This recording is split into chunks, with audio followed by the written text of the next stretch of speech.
안녕하세요. 저는 사연을 들으며 일상의 즐거움을 찾는 50대 여성이에요. 영상 쪽 일을 하고 있어서 영상으로 사연을 담는 일은 해봤지만 이렇게 음성으로 사연을 보내는 건 이번이 처음이라 저도 괜스레 설레고 떨리네요. 저는 제 아버지가 겪은 일이 어쩔 수 없던 일이었다고 생각하고 마음속 깊이 묻어두며 살아왔는데요. 사실 그렇게 묻어둘 일이 아니라고 생각이 들더라고요. 저희 아버지 참 멋있고 다정한 분이었는데 여러분들께도 소개하고 싶어요. 여러분들도 혹시 마음속 깊이 꺼내놓지 못하는 이야기가 있으신가요? 저는 요즘 주변 사람들에게도 이렇게 사연을 통해서도 이야기를 하며 슬픔을 나누고 기쁨을 배가 되게 하는 삶을 살아가려 노력하는 중이에요.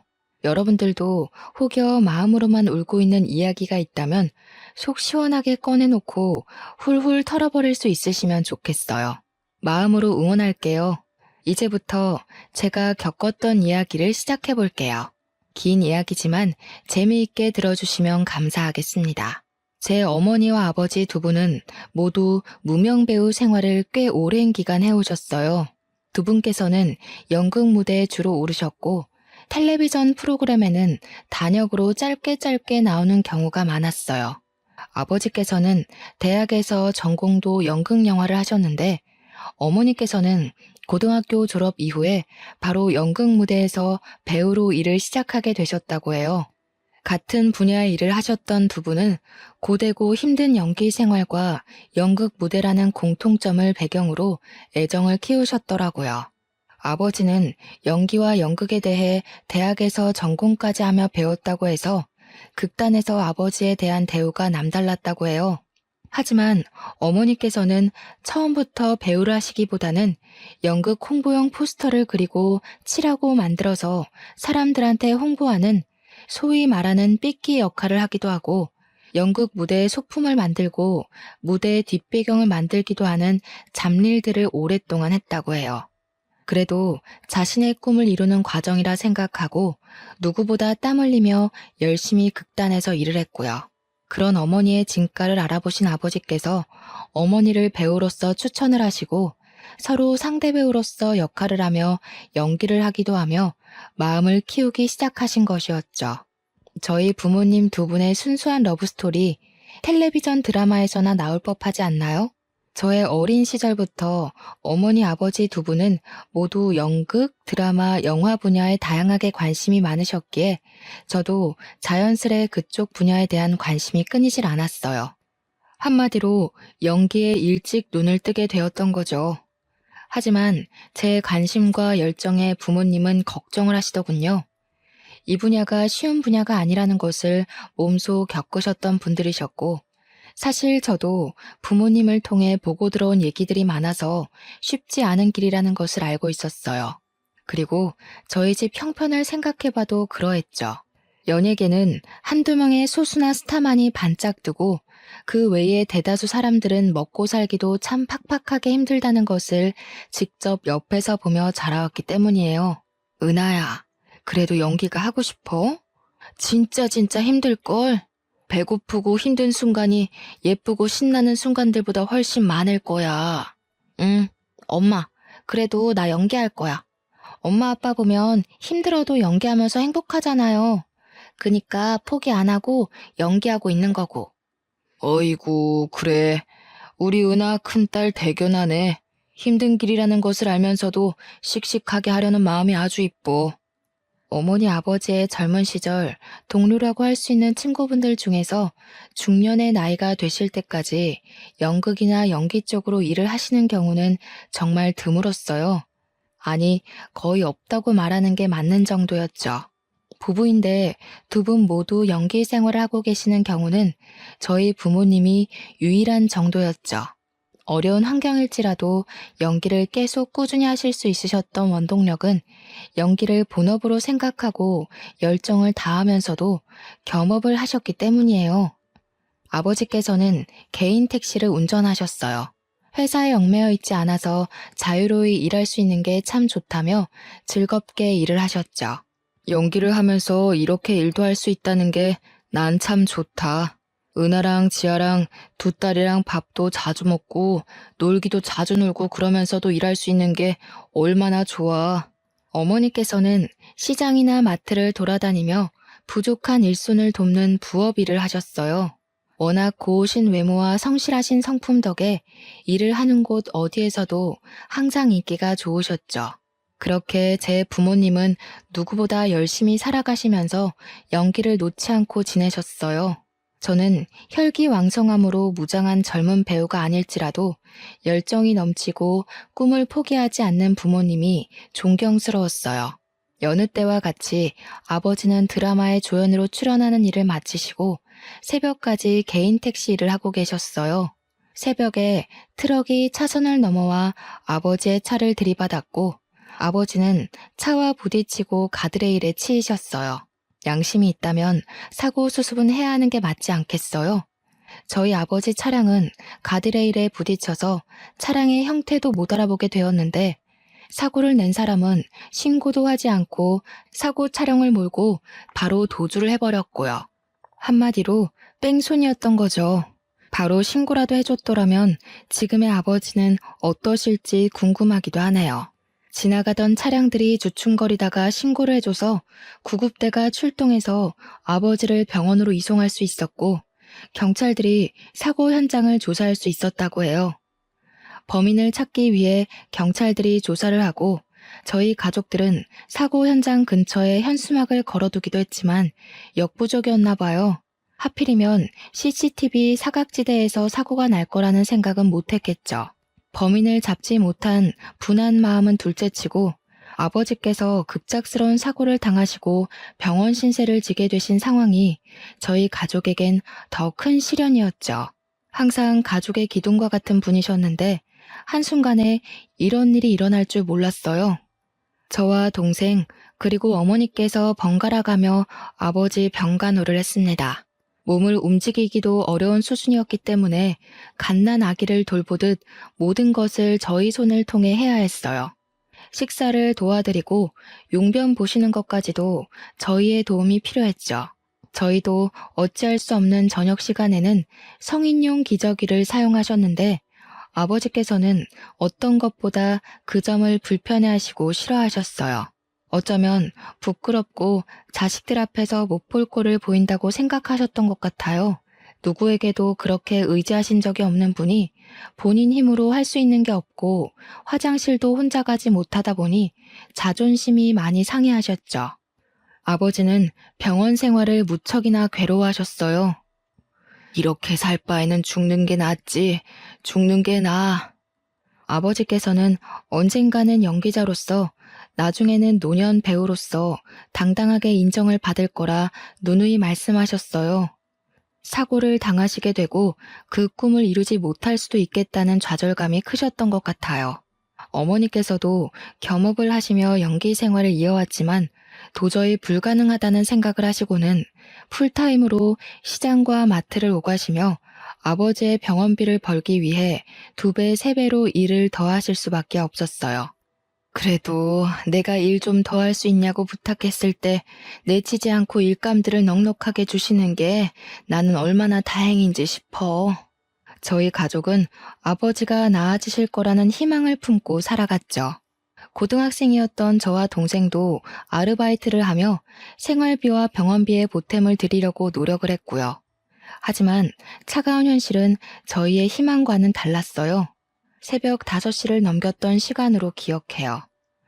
아버지가 계신 병원으로부터 전화가 왔어요. 요즘엔 보기 드문 집 전화로 전화가 걸려왔어요. 집안 전체를 울리는 새벽을 뒤흔드는 전화 벨소리였어요. 저에게는 아직도 새벽에 걸려오는 전화 벨소리는 악몽과 같아요. 김인철님 댁 되시죠? 전해드릴 소식이 있어서요. 병원에 빠르게 내원해 주셔야 할 것 같습니다. 무슨 일이죠? 김인철님께서 사망하셨습니다. 아버지께서는 그렇게도 싫어하시던 병원 생활을 하시다가 집에 한 번도 돌아오지 못하신 채 급성 폐혈증으로 돌아가시게 되었어요. 아무도 예상하지 못했던 일이었죠.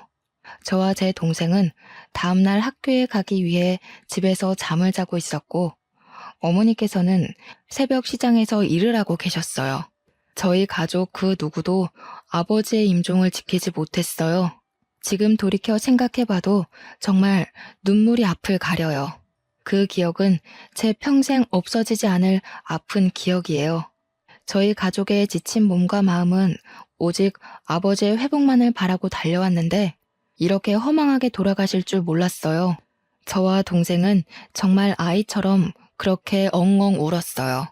돌아가신 아버지께서 얼마나 억울하실지, 저희를 남기고 가시는 마음이 얼마나 무거우실지 상상만 해도 마음이 아렸어요. 어머니께서는 현실로 받아들이지 못하셨죠. 펑펑 울어대는 저희와는 다르게 어머니는 눈물 한 방울도 흘리지 않으셨어요. 그저 넋이 나간 표정으로 장례를 치렀어요. 장례를 치르고 난 후 저희 가족은 이전과는 다른 삶을 살아갈 수밖에 없었어요. 마음과 정신적인 지주였던 아버지의 부재가 생각보다 가족들에겐 큰 영향이 있었던 거죠. 가난했지만 웃음이 끊이지 않았던 집의 분위기는 180도 변했어요.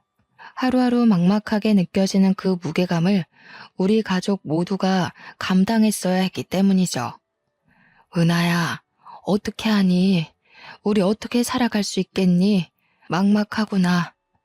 너희 아버지 없는 우리가 뭘 할 수 있겠니? 내가 더 잘할게, 엄마. 내가 다 먹여 살리고 돈도 많이 벌게. 걱정하지 마. 가족 모두가 이를 악물고 살아가게 된 계기가 되었어요. 저와 제 동생 아르바이트를 하면서도 누구보다 성실하게 학교 생활을 하며 대학 진학을 꿈꿨어요. 그렇게 저는 아버지의 못다 이룬 꿈을 이루고자 연극영화과로 대학 진학을 했죠.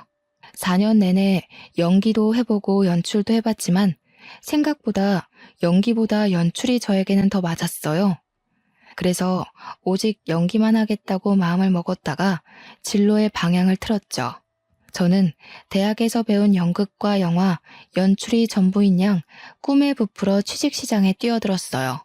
와, 정말 생각보다 어렵더라고요. 제 전공을 살려 취업을 하는 것이요. 그렇게 고민 많은 20대 중반을 넘기고 취업 준비 기간이 너무 길어지면 안 될 것 같아서 그냥 저를 불러주는 적당한 기업에서 일을 시작하는 게 낫겠다 싶었어요. 그렇게 일을 시작하게 되었죠. 첫 출근에서부터 제 꿈은 산산조각이 났었죠. 학교에서 배웠던 연출과는 생판 다른 노동이더라고요. 저는 영상회사에서 이렇게 다양한 일들을 하고 있는 줄 몰랐어요.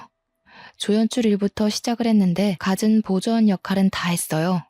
무슨 커피 심부름은 매일같이 줄기차게 있는지 몸에 익다 보니 커피 심부름은 별것도 아닌 게 되더라고요. 그리고 엑셀 작업은 또 뭐 이렇게 많은지 컴퓨터로 처리해야 하는 일들이 이렇게 많을 수가 있나 싶었어요. 식사 영수증 관리에서부터 때로는 일손이 부족하다며 충무과에서 해야 하는 세금 관련 업무까지도 제가 하게 되었어요. 제가 원하던 일은 이런 게 아니었죠. 적어도 연출 전공을 살려서 아버지의 꿈을 뒤이어 이루겠다는 제 생각은 변함이 없었거든요.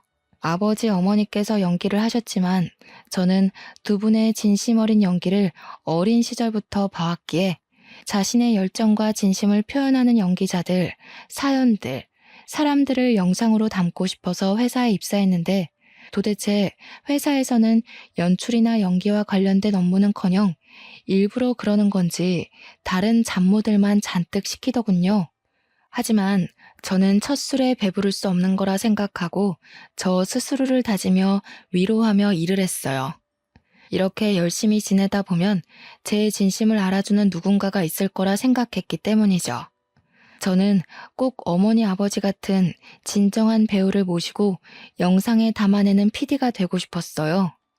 앞서 말한 것처럼 견디기 어려운 잡무들로 인한 스트레스가 엄청났다는 것은 사실이었네요. 정말 내가 원한 길이 이 길인가? 부모님은 도대체 어떻게 이렇게 힘든 과정을 인내하고 연기 생활을 하신 것일까? 고민이 참 많았던 시기였죠. 지금에서야 돌이켜 생각해보면 영상회사에서 영상이 아닌 다른 분야의 일들에 대해 다양하게 배울 수 있는 기회였다고 생각을 하지만 당시만 해도 이렇게 쉽게 생각하기 어려운 상황이었어요.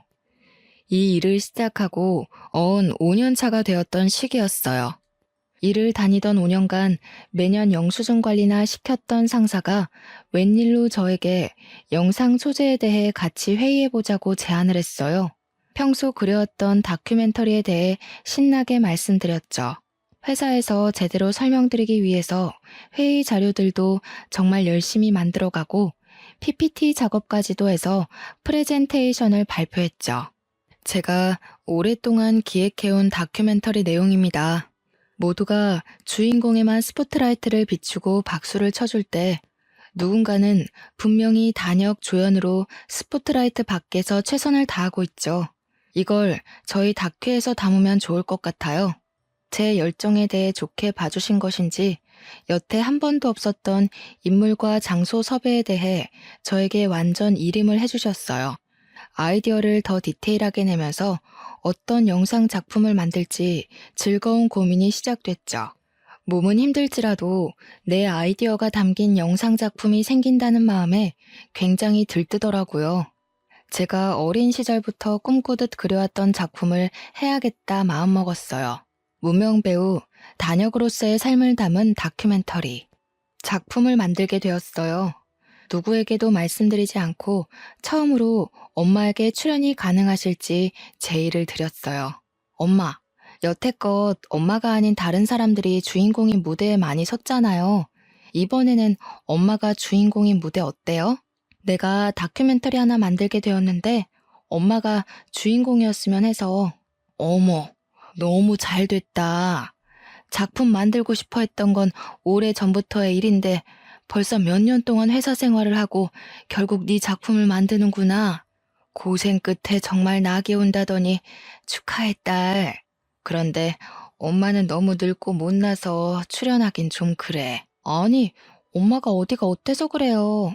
엄마만큼 고운 사람도 엄마만큼 성실한 배우도 본 적이 없어. 난 정말 내 작품이니까 꼭 엄마가 나와줬으면 해요. 아빠는 보고 싶고 출연을 부탁드리고 싶어도 이제는 그럴 수가 없잖아. 엄마가 꼭 주인공이 되어줘요. 어렵다는 엄마의 손사래에도 불구하고 저는 끈질기게 엄마를 설득했어요.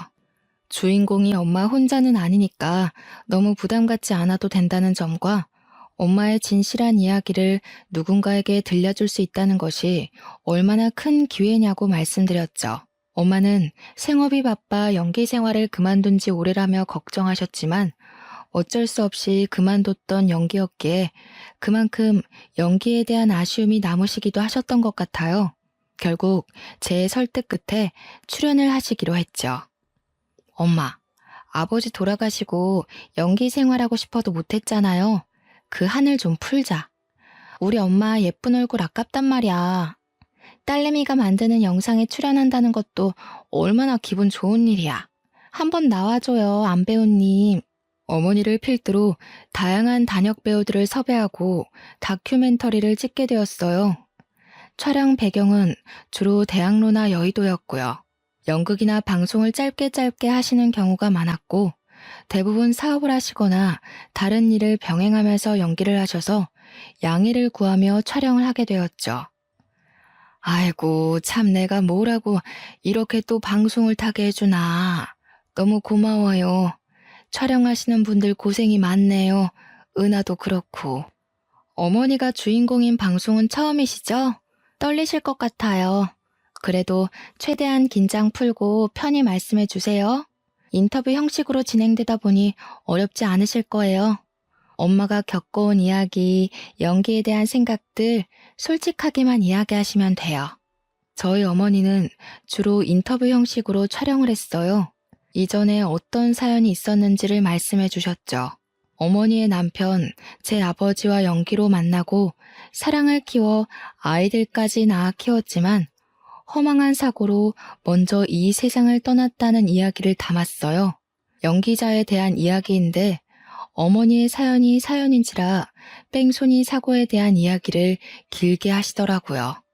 저도 방송을 통해 어떻게 해서든 범인을 찾고 싶었던 사심도 있었고요. 어떻게 CCTV도 제대로 없고 목격자 한 명도 없는 사고라는 것이 존재할 수 있는 것이고 그 사고의 당사자가 저희 아버지가 될 수 있는 것이었을까요? 그로 인해 목숨까지 잃게 되신 저희 아버지. 어머니께서 눈물을 억지로 눌러 참으시며 아버지 이야기를 꺼내시는데 저희 스태프 모두 눈물을 함께 훔칠 수밖에 없었어요. 그런 일이 있었던 건 몰랐어요. 은하 PD 고생 많았네요. 진짜 텔레비전에 나올 만한 사연인데요. 어떻게 뺑소니 범인을 못 잡을 수가 있지? 여태까지. 가족들 다 마음고생 무지하게 심했겠다. 그렇죠. 우리 가족 마음고생 심했지. 그래도 그 일을 계기로 이악 물고 살아서 내가 이렇게 PD도 하고 있는 게 아닐까 싶긴 해요. 억울하긴 해도 우리 가족 눈 감고 귀 막고 열심히 살았지 뭐. 또 영상이 담긴 한 분의 경우는 배달 일을 하시며 연기 생활을 오랫동안 병행해 오시기도 했어요. 사실 배달 일을 하면 몸도 얼굴도 상하고 정말 필요한 일인데 연기에 대한 열정이 있어도 연기만으로는 도저히 월세만 해도 감당하기 어려울 정도였기 때문이라고 하셨죠. 저희 부모님 외에도 다양한 단역분들의 애환과 감동을 담은 다큐멘터리는 꽤 오랜 기간 시간이 걸려 최종적으로 완성이 되었어요. 영상으로 찍는 것도 오래 걸리지만 편집을 하고 컴퓨터 그래픽과 자막을 넣고 수정을 하고 완벽한 영상물을 만드는 데까지가 꽤 오랜 시간이 걸리는 작업이었죠. 이제 다큐멘터리를 방송에 내보내기 전에 마지막 관문이 남아 있었습니다. 영상이 방송을 타기 전에 대표님의 컨펌이 필요했던 것이죠. 그래서 영상을 대표님께 보여드렸습니다. 긴장되고 떨리는 순간이었죠. 혹여나 마음에 들지 않으신다는 말씀을 하시면 완성된 영상일지라도 방송에 나가지 못할 테니 말짱 도루묵일 테니 말이에요. 우리 진짜 그동안 고생했다.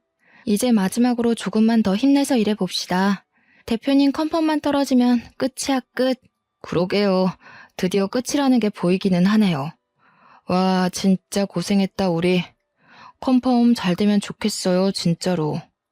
대표님과 저 그리고 대표 스태프 몇 명이 함께 영상을 시청하며 최종 컨펌을 하는 시간이었습니다.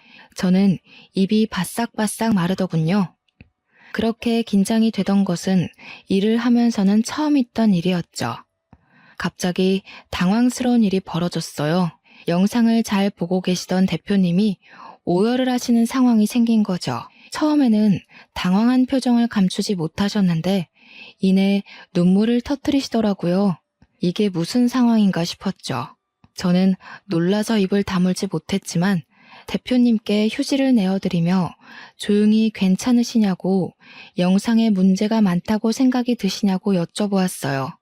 대표님, 괜찮으세요? 무슨 일이신지 여쭤봐도 괜찮으실까요?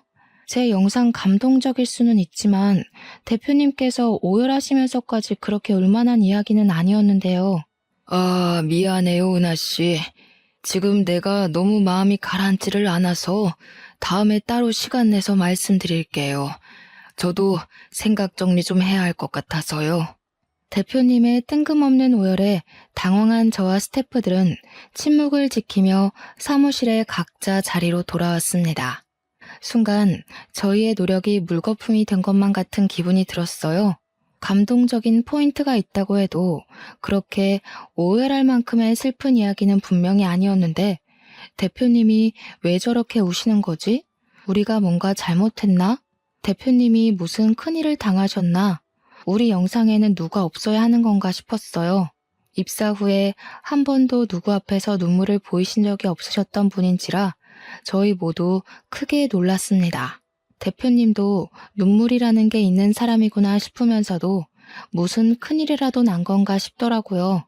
다큐에는 여러 단역분들이 나오셔서 각자의 사연을 이야기하고 촬영을 다니는 모습을 찍었고 어머니 사연의 경우 인터뷰 형식으로 아버지 뺑소니 사고를 언급하신 내용이 담겼어요.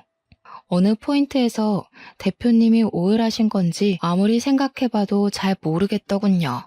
저희 스태프들끼리 별별 소문이 돌기 시작했어요. 대표님의 엄마가 영상에 우연히 나오셨다. 아니다.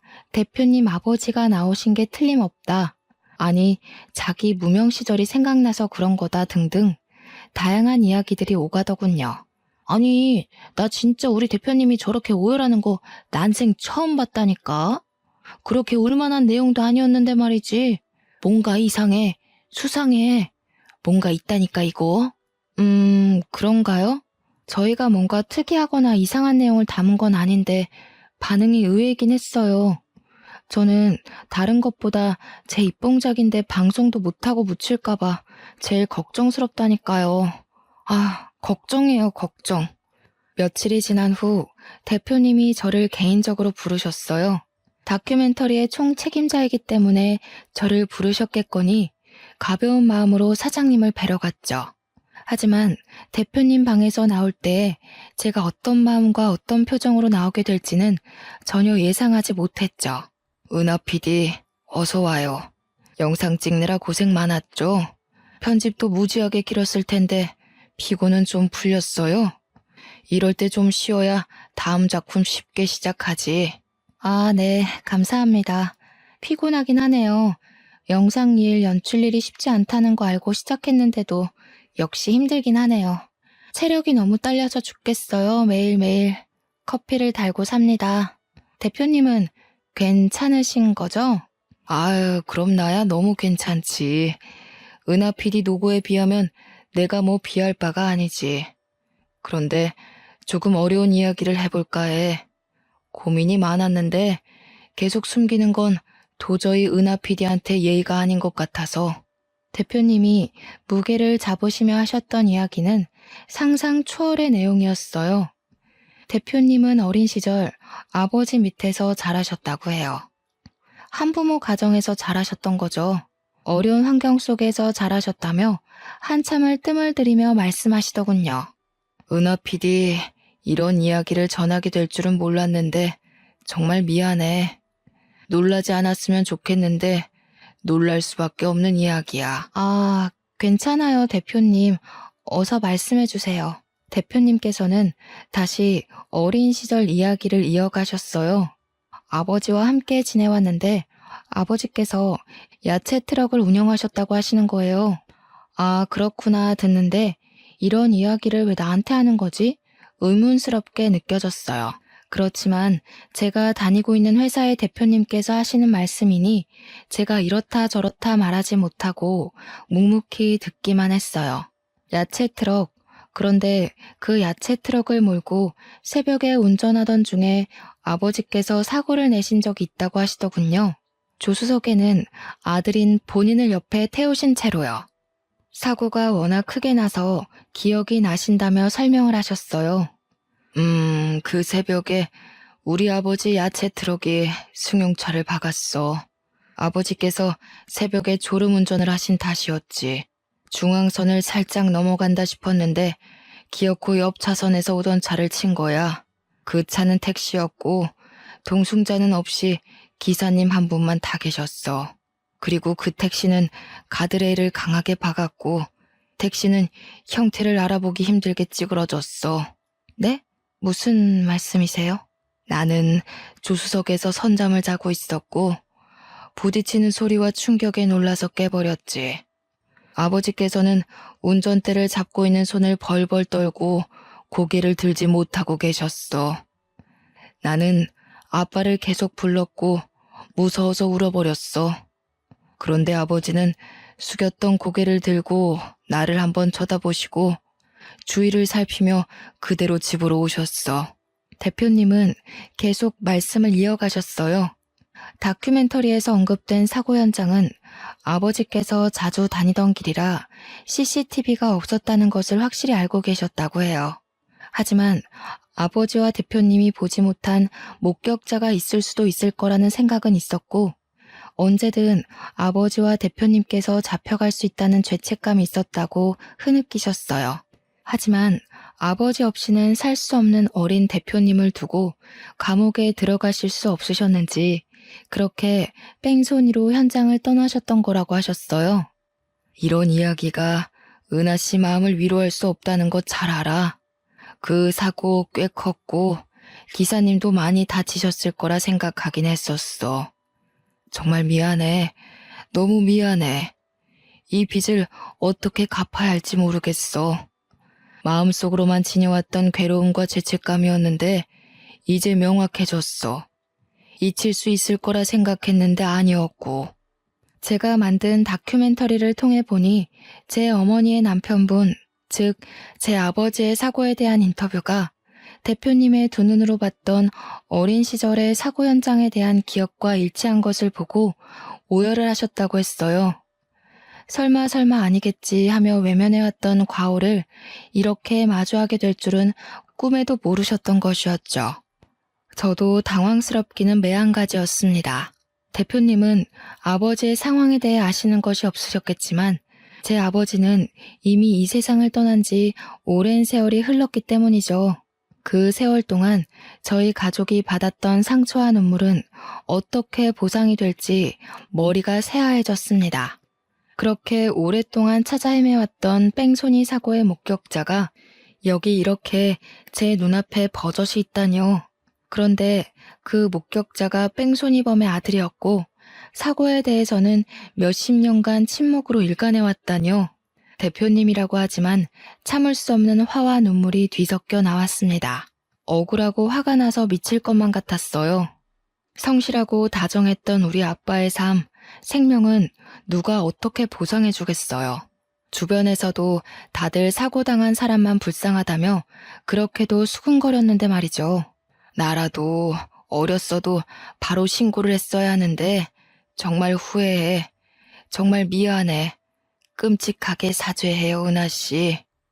대표님은 너무 미안해서 어찌할 바를 모르겠다며 제 두 손을 꼭 잡고 눈물을 주룩주룩 흘리셨어요.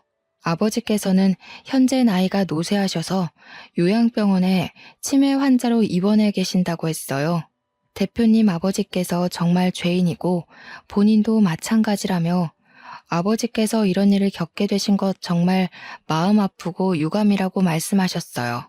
당시에 어렸다고 해도 알 거는 다 알았는데 아빠와 아들 둘이서 살았던 어려운 형편에 아버지마저도 감옥에 가시면 대표님이 굶어 죽게 생겼다 보니 어느 하나 양심적으로 대처한 일이 없었다며 정말 미안하다고 말씀하셨어요. 아버지였어도 내 아버지였어도 신고를 했어야 마땅한 일이었지. 정말 죽을 죄였어요. 미안해. 아, 그런 사정이 있었을 거라 생각 못했어요. 게다가 목격자가 이렇게 있을 거라는 것도 상상 못했어요. 정말 엄청 찾아다녔는데 현수막도 붙이고 포스터도 돌렸는데 없더라고요, 목격자가. 그래서 그냥 반쯤 포기하고 기억에 묻어두고 살았어요. 이렇게 마주하게 될 거라고는 정말 몰랐네요. 어안이 벙벙해서 눈물을 흘리지도 못하는 저를 두고 대표님은 이야기를 이어가셨어요. 아버지를 만나게 해주고 싶다고 하시더군요. 저는 어떻게 반응을 하는 게 좋을지 감이 안 잡혔어요. 좋다고 만나게 해달라고 해야 할지, 아니 괜찮다고 끝까지 죽을 때까지 제 기억 속에 묻어두겠다고 해야 할지요. 대표님은 모든 사실을 알게 되었고 그 사고 가족이 우리 회사 직원인 것도 마음이 너무 아프다며 이렇게라도 찾게 되어서 다행이라고 평생의 마음의 짐이었으니 꼭 아버지를 만나줬으면 좋겠다고 부탁을 하셨어요. 저는 마음이 불편했어요. 돌아가신 저희 아버지는 어떻게 하고 이렇게 쉽게 과거를 용서할 수 있을까 싶었죠. 하지만 상대는 회사의 대표님, 형편이 어려운 저는 대표님의 말씀에 네네 하며 오케이를 하고 말았네요. 약속한 시간은 금방도 찾아왔습니다. 몇 주 뒤에 잡아둔 면회 날짜가 이렇게 빨리 찾아올지 몰랐어요. 어머니와 동생에게 사실대로 이야기를 했다가는 정말 말 그대로 뒤집어지고 쓰러질 것만 같아서 우선 제가 먼저 대표님 아버지라는 분을 만나 뵙기로 했죠. 대표님의 차를 빌려 타고 함께 가는 길. 차 안의 고요한 침묵은 이상하리만치 현실감이 없었고 긴장감까지 맴돌았어요. 마치 전쟁에 나가는 병사들의 마음이 이랬을까 싶었어요.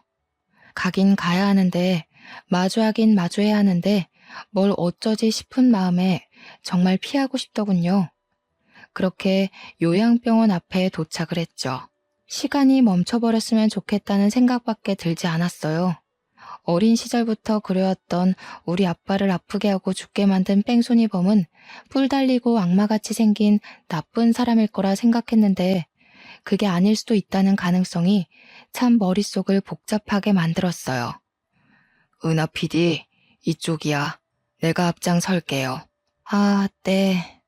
요양병원이 익숙한 듯 앞장서시는 대표님의 등 뒤를 따라 저는 저벅저벅 걸어갔어요. 참 무거운 발걸음 오랜만이었네요. 어떤 이야기부터 시작해야 할지 원래 가해자를 찾게 되면 멱살잡이를 하겠다 마음먹고 살아왔는데 이렇게 만나게 될 줄은 몰랐죠. 멱살잡이는 어려울 것 같은데 그러면 어떻게 하지?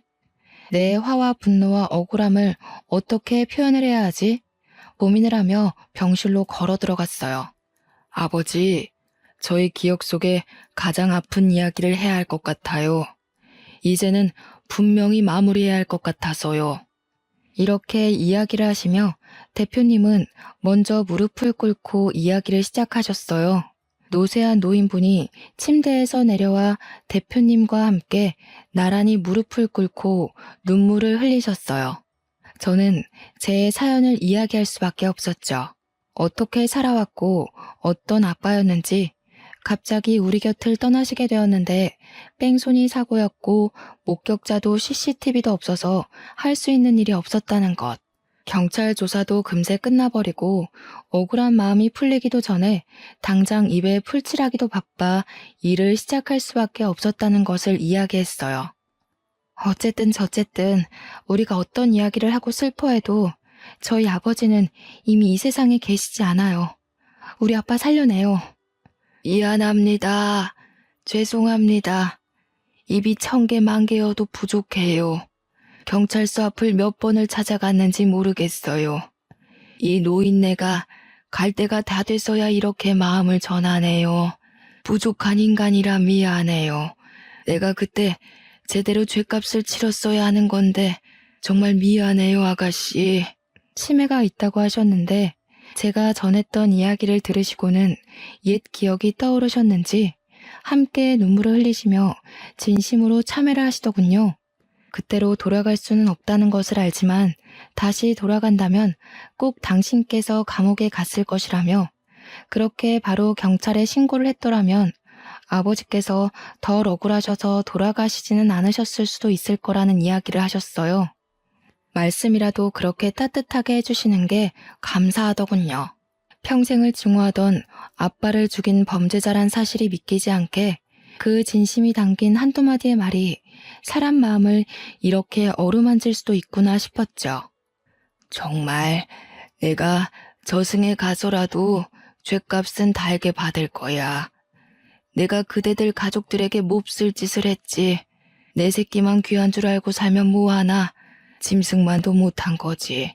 전벌받고 이렇게 병원에 갇혀 송장처럼 죽은 것처럼 있는 거지. 아이처럼 엉엉 눈물을 흘리시는 모습에 마음이 울리더군요. 저희 아빠가 정말 안타깝고 억울하기도 하고 이 사과와 대화로 모든 것들이 해결되지는 않겠지만 작게나마 실마리가 보이는 듯했죠. 그동안 마음을 억눌러 오던 짐을 조금은 덜어놓은 것만 같았어요. 이후 제가 겪은 상황을 제 어머니와 동생에게 알렸고 정말 둘은 까무러치듯 놀라 자빠졌어요. 그래도 저희가 직면한 현실을 마주하고 해결해야 할 것들은 해결해야겠다 싶어서 어머니와 대표님과의 자리를 마련한 뒤 두 분의 독대가 있었습니다. 두 분만이 나눌 수 있는 이야기가 있었겠죠. 어머니는 대표님과의 대화 이후 아버지의 부재가 생긴 이래로 처음 보는 후련하고 홀가분한 표정을 지어 보이더라고요. 너희 아버지 그렇게 허망하게 가버리고 우리 얼마나 눈물로 매일을 보냈니? 범인도 못 잡고 뺑소니 사고라는 게 너무 억울해서 미치겠는데 그렇게 원망하며 우리 시간을 버린 것도 몇십 년이다. 얘들아, 너희 대표라는 사람 대표님 아버지가 눈물로 싹싹 빌며 미안하다고 그렇게 우는데 나도 같이 울어버렸다. 어쩌겠니? 산 사람은 살아야지. 저도 그런 어머니를 보는 마음이 좋았고요. 어머니는 제가 생각했던 것보다도 훨씬 강한 여성이었더군요. 대표님과 대표님 아버지라는 사람들이 너무너무 밉고 죽을 만큼 싫었지만 이렇게 사정을 듣고 진심 어린 사과를 듣고 나니 산 사람은 또 살아가야 하는 것이 아니겠냐고 죽은 사람을 어떻게 되살릴 수는 없지 않겠냐며 더 이상 당신네 가족을 원망하지 않겠다며 대화가 끝났다고 했어요. 이후 대표님은 미안하고 사죄하는 마음 작게라도 표현하고 싶다며 엄마와 저에게 회사 주식을 증여해 주셨어요. 미안한 마음 어떻게 표현을 해야 할지 모르겠고 이걸로 되지 않을 거란 것도 너무 잘 알지만 제 작은 마음이니 꼭 받아주세요. 회사 주식인데 그래도 우리 회사 꽤 잘 나가거든요. 알죠?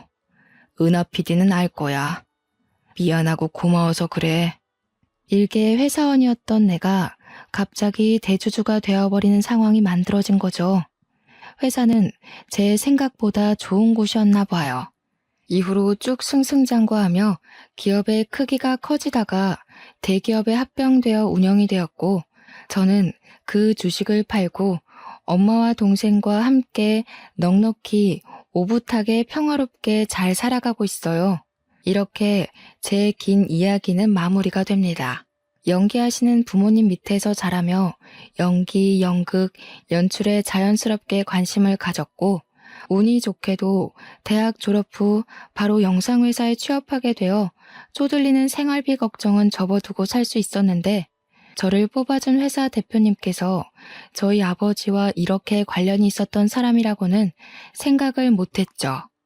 어떻게 생각하면 돌아가신 아버지께서 저를 끝까지 지켜주시고 도와주신 게 아닐까 싶어요. 그리고 억울하고 마음 아팠던 아버지에 대한 기억이 이제는 상처라기보단 아물어가는 흉터 같다는 생각이 들어요. 그 흉터를 돌아보면 불쌍한 우리 아빠 생각에 눈물이 앞을 가리지만 그래도 우리가 이렇게 살아갈 수 있는 이유는 아버지시고 우리가 이렇게 다시 잘 살아갈 수 있게 도와주신 분도 아버지라는 생각이 들어요. 아빠가 살아서 우리 가족과 함께 울고 웃을 수만 있으면 다른 소원이 없을 텐데 정말 이제는 아버지에 대해 제대로 작별 인사를 해야 할 때인 것만 같아요. 저의 사연은 이렇게 마무리하겠습니다. 긴 사연을 들어주신 여러분 정말로 감사합니다. 그리고 아버지에 대해 짧은 편지를 남길게요. 아버지, 항상 저희 곁에 함께 하신다는 거 잘 알고 있어요. 힘들 때마다 아버지 생각이 나지만 아버지를 생각하며 제 마음을 다잡을 수 있어요. 아빠, 너무 보고 싶어요. 하지만 저희 가족이 이 세상에서 행복하게 살아가는 것이 아버지한테는 가장 큰 바람일 거라는 생각이 들어요. 아빠, 제 아버지가 되어주셔서 감사해요. 다시 태어나도 아빠 딸이 되고 싶어요. 감사해요. 사랑해요.